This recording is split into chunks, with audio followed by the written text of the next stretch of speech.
আমি কারো বদনাম করি না। হ্যালো এভরিওয়ান, তো কেমন আছো সবাই? তো আশা করি সকলে ভালো আছো। তো আজকের ভিডিওতে দেখাবো ওমর ফায়ার কিভাবে সফলতা পেল ও তার সফলতার কাহিনীর পিছনে কার অবদান সবচেয়ে বেশি। তো চলো দেরি না করে শুরু করা যাক। আমার একটা হিস্টোরি আছে যে আমি এক জোড়া জুতা পইরা 180টা ভিডিও বানাইছি, আর এখন আমি আমার জুতা মানুষকে দিয়ে দিই।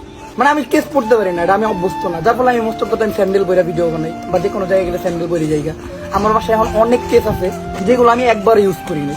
আমি একটা গেঞ্জি পরে অনেকগুলো ভিডিও বানাইছি, অনেক ভিডিওতে অনেকে কমেন্ট করছে যে ভাই টাকা নাই নাকি, জামা কাপড় কিনতে পারেন না নাকি, ডোনেট করুন নাকি, হ্যান্ড করুন নাকি, ত্যান করুন নাকি। ওই দিনগুলোতে আসলেও ছিল না। সত্যি কথা ভাই, ওমর ভাই জীবন অনেক স্ট্রাগল করে এত দূর এগিয়ে এসেছে। একটা বাস্তব কথা কি ভাই, সফল হলে তোমার কথা সবাই বলবে, আর তুমি যখন সফল হতে চাবে তো তোমাকে সফল হতে দেবে না, বিশেষ করে তোমার আপনজনরা, কারণ তারা কখনো চায় না তুমি লাইফে কোনো কিছু একটা করো। পুরুষ মানুষ হারলে হাসে আর জিতলে কাঁদে, এজন্যই হয়তো আমার জীবনভর হাসতে হাসতে গেল।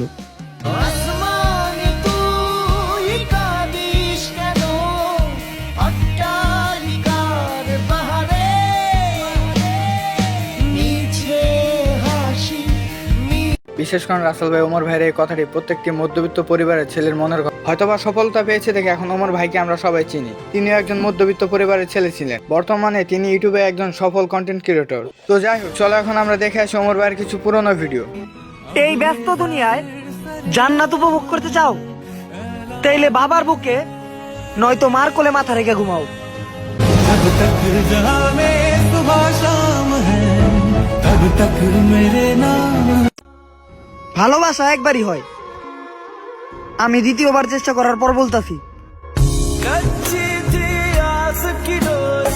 তো বর্তমানে ওমর ভাইয়ের ভিডিও থেকে আমার আগের ভিডিওগুলোই ভালো লাগতো। তো এখন আর আমাদের করার কিছু নেই, কারণ মানুষ তো সবসময় একই অবস্থানে থাকে না, মানুষের অবস্থানের পরিবর্তন হয়। তো চলো এবার মূল কথায় যাওয়া যাক। ওমর ভাইয়ের সফলতার পিছনে কার হাত রয়েছে? তো ওমর ভাইয়ের সফলতার পিছনে হাত রয়েছে ব্যাড ব্রাদার্স টিমের অনার সালাউদ্দিন ভাইয়ের। তো তোমরা কে কে চাও ওমর ভাই আবার আবির ভাইদের সাথে ভিডিও করুক? তো ভাই তুমি যদি ওমর ভাইয়ের ফ্যান হয়ে থাকো তো চ্যানেলটিকে এখনই সাবস্ক্রাইব করে দাও। তো এবার মতো বিদায় নিচ্ছি, দেখা হবে অন্য কোনো নতুন ভিডিওতে। আল্লাহ হাফেজ।